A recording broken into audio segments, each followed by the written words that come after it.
we can. Well, hello, this is Jeff Gaudiosi, and this is another new music showcase here on misplacedstraws.com. And my guests today are part of a band that I recently had the opportunity to catch live, and they blew me away. I knew I had to have them on here. On guitar, we have Phil X, who's making his second trip to the site. We had talked a little while back when he did some solo work. You may know him from this other little band he's part of. I think it's called Bon Jovi or something like that. Yeah, I think that's what it is. Joining him is the band's namesake and singer, Kurt Deimer, and he's the guy that just completely blew me away live. Stage presence is amazing. They just released a new single called Hero. Please welcome Phil and Kurt. Welcome, guys. What's up, everybody? How you doing, Jeff? Thank you for having me, Phil. Oh, my pleasure. Now, as an introduction, Phil, I mentioned most people know you, but Kurt, and I mean, I know it's never this easy, but you seem to just burst on the scene last fall with the Work Hard, Rock Hard EP.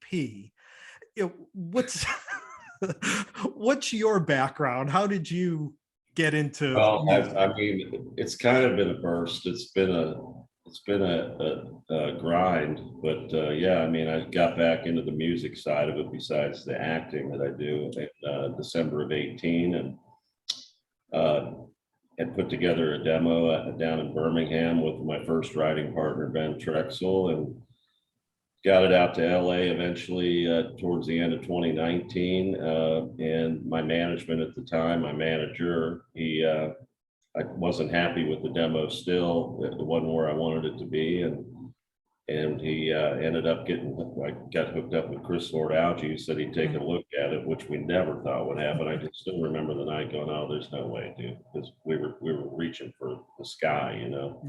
But sometimes you got to reach for the sky and good things happen. And he agreed to. And Chris kind of discovered me at that point and loved my voice and my style. And he wanted to start producing me at that point. And that's when he decided we had a little track we had done, Ben and I, of Have a Cigar. And Chris said, let me show you how I can produce this. And we're going to do it in your own way with your own voice. And he brought on his session players, which just happened to be this guy, Phil X. And I hear this guitar solo about Faint, and the rest is history. We're shooting a video for it in August. And that's the first time Phil and I met, was on that video on YouTube. And we've become friends and writers and brothers ever since. And here we go, man. We just want people to hear our music all over the world. So that's kind of how it happened. Yeah, and you guys mentioned during the live show that the first song you wrote together was Back of the School. And now for two guys that didn't know each other and, you know, basically getting hooked up through other people, was there chemistry there right away between the two of you when it came to writing, or did it take a little while? We had similar experiences. We were in high school at the same time. Mm-hmm. So pre-internet, pre-trolls, pre-haters, everything just happened on the schoolyard. Mm-hmm. So when he sent me the lyrics, I completely connected to the lyrics, and I knew it was going to be an aggressive song, and I knew it was going to have a cool chorus. And when I sent it to him, he was like, what the F, dude? Yeah. So that pretty much happens every time he sends me a song. Well, I mean, and that's I need to connect to something. So that's why when it's almost like a hit every time. I don't mean a smash. I'm not gonna change. I don't mean like smash hit. I mean like a hit or miss. Yeah. It's always like the bullseye, because he just sends me something and I read something that I connect to, and I can relate, and then I can embellish upon musically and lyrically, and then we end up with the final product. So it's been a really cool ride. Yeah, we kind of, you know, had a good vibe together ever since we first met. I mean, we're both kind of the same kind of dude. We're very kind, big-hearted guys. We love to help others. And like he said, we would have graduated high school together if we would have been at the same high school. So we're blessed to have met. We have very many family similarities, and we're just on a mission now together. And we're very glad we both crossed paths. So. And the first single from the EP was Burn Together, which, most people have probably heard. Now it's a song you did with Jeff Tate. How did that come about? How did you end up working with Jeff?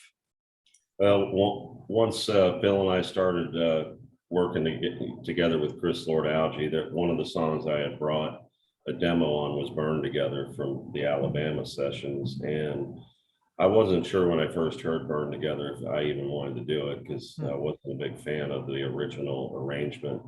And then Phil and Chris kind of took over on that. And when he became our producer and turned it into this epic, rock song. And my management, Andy Gould and Paul Gargano, Paul is a big Queensryche fan and knows the Tates. So when we knew we were going to release Work Hard, Rock Hard, which is our debut album that came out last November everywhere, he flew them into town, the Tate camp, and we all got together out in LA and agreed that he would be on a song and in a video with me, and that we would be direct support for our first tour together to launch our debut Work Hard, Rock Hard. So I picked Burn Together because I thought it would blend our voices well, and I was really happy with the new arrangement that Chris had done with Phil, and just knew it was going to be a really good tune. And that's how I picked that for Jeff to do, and he agreed. And we shot the video in the desert, 115 degrees, you can see on YouTube. And we just made it happen, man. And then he gave us that direct support slot. And how lucky. I mean, it's just another moment where I guess I'm lucky or I'm not lucky. I don't know. It just happened. You work hard, good things happen. So. And Phil, for you playing that song live, was there any trepidation about singing Jeff Tate's part? Oh, I don't. It's actually our other guitar player, Michael Vassos. Oh, okay. Yeah. So he plays guitar. He's the second guitar player in the band, and he also is a great singer. And that's we go way back to Toronto in the early '90s. So we have that friendship. But I knew I needed another great singer, because when I do the tracks in my studio, there's lots of guitars and lots of vocals. And I just knew I needed another really good singer, and he did it. So, and then I go, hey, I think you could actually sing Jeff's part when we play it live. So he started doing that. And even at one point, Jeff's band thought they were watching us and they thought it was on track or something. So that was, yeah. And we're like, nope, that's him. He's doing it. Yeah, no, that's Michael. Lyrically, your songs just really grabbed me. I mean, there's a darkness to the lyrics, but there's always sort of a moral to it as well. And what's your approach, Kurt, when it comes to writing lyrics? Well, I don't force it. I'll write when I feel something coming to my brain, and I've got my little handy note thing on my Apple iPhone, and I'll open up my notes and I'll put what I initially think we might call this thought. And I might write one verse, or I might like it so much I'll just go through the whole thing in that one session. And but I don't send anything. So, well, I guess I shouldn't say that. Sometimes I send Phil and Chris just little one-liners, but usually they get a whole song of literal lyrics, and then Phil kind of puts it into his brain. And if he digs what the message I'm trying to say and how I've got that structured, then he'll add his, special magic to it. And we give each other liberty to do what we want to do in the songwriting process, which makes it very easy. A lot of people can really get into fights and stuff over that. Yeah, we haven't fought yet. No. But we also have Chris. And we got Chris. I mean, he would be the referee if we did fight. Yeah. But anyways, I mean, being creative is an amazing place to be when you hand over your work to a Grammy Award-winning mixer who has ideas himself. Like it's not unusual for him to take, hey, you know what? You didn't have a second pre-chorus, but we need a second pre-chorus. So I just copy pasted the pre-chorus to the second, before the second chorus. And he'll go, hey, what you did at the end, fading out, I kind of reversed it and faded into the song. And I'm like, so it's one of those things, like you want to think, I don't know if I like that. Or you go, well, you're the one with the Grammy, so you win. Yeah, and we don't ever take for granted each other's talent and what we bring to the song. And we know the three of us together will make a great song. And why not trust Chris Lord-Alge as our producer? Or if Phil wants to change a lyric, what am I going to say? I mean, if he changes it, it's usually kick ass as fuck. So it really matters. So It's we got cool. a good process. It's cool because it's three completely different brains, but we're all on the same page. So it always works out. Yeah. And like I said, there is a darkness and a heaviness to the songs that it's very different from what you do with Bon Jovi. Yeah. Does having these multiple projects that bring out different sides of your guitar playing just kind of help keep things fresh while you're out there?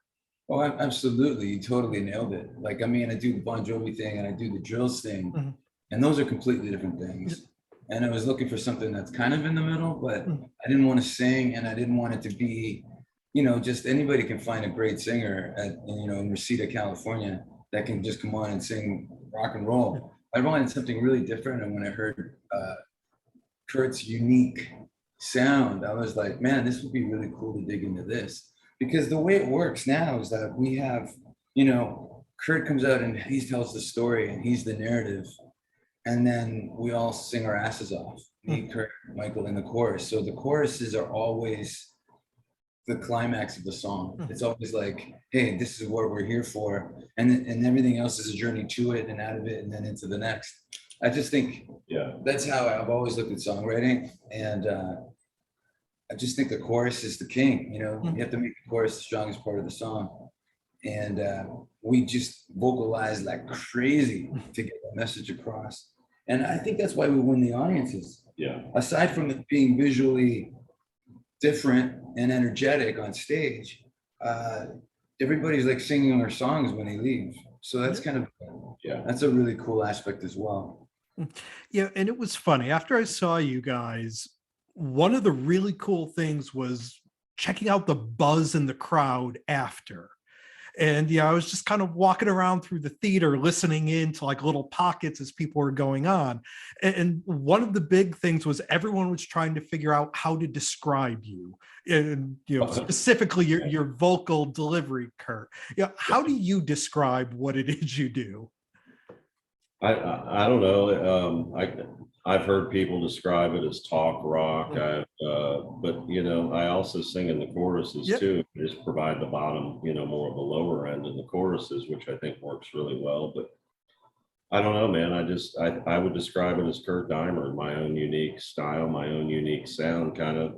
I think that's a cool thing that people can't describe it. It's kind of cool. You go see a band and go, wow, that's like the Stones, or that's like Lenny Kravitz, or that's like, that's like Black Sabbath. When you come and see us, you can't really put your finger on it. And I really dig that. Yeah, a lot of bands, can get pulled together if they have the same similar sounds. And I think we can always stand apart in our own unique way, and you either love us or you don't, but that's our style, our brand of music, and it differentiates us from a lot of people. So. Yeah, I mean, I can't remember the last time I saw a band and when they finished, I was like, that was something new, that was something unique. And like I said, kind of the buzz in the crowd was everybody was thinking that same thing. So, I got to give you credit for that, because like you guys just said, it's rare that you can't walk out and say, oh, they sound exactly like so-and-so. Right. Yeah, we don't want to do. We want our own sound, our own brand, our own name. Phil, I want to play anything he wants to play, how he wants to play it. He lets me be me. I let him be it, and that's what Chris wants us to do too. And our band supports us, and we just go out and kick ass every night we play. So. And you mentioned earlier your cover of Have a Cigar, and I can't stress enough for people to check that song out. I mean, for me, and again, kind of going back to the heaviness and the darkness that we were talking about before, is you take that song from sort of this satirical thing that Pink Floyd did, you almost make it evil, man. Your voice, man. It's your voice. Well, just with Phil's guitar, the feel, and there's definitely a different weight to it. Yeah. Like we wanted to make it heavy. And I remember laying down the guitars and just thinking, this has got to be really special. And, we love Pink Floyd, so we wanted to honor them, but we also wanted to, do our own thing. So, and with us, it's just make it heavier. Yeah, any of our covers, we honor the band and the song that we like so much. And then Chris has his thought in his head on how he wants it to sound, and he just wants us to bring it our way, you know, that bring it at you, you know, that kind of vibe to it. So we got some other cool covers coming that people are gonna, I think, be blown away by. Well, and again, I think it takes some guts and some confidence to take a song like that and really rearrange it and make it yours, and not just do the same note for note cover that everyone else does. And again, I think that's one of the things that really sets you guys apart from a lot of other bands out there, is you're willing to take that chance. Yes. Well, even with the guitar situation, you know, like Gilmore is such a hero. He's an icon. So I didn't want to do the same solo, but I didn't want to also, I wanted to capture the same emotion intended that he had when he was soloing. And that's how I refer to it. You know, like sometimes it's not technically difficult, but capturing the emotion is. So, and it was funny the way that solo went down, because I laid down the solo quick just to get it to Chris, and I called Chris and I go, look, I'm going to beat the solo next week when I have more time. And then when I opened up the session the following week, I couldn't beat the solo.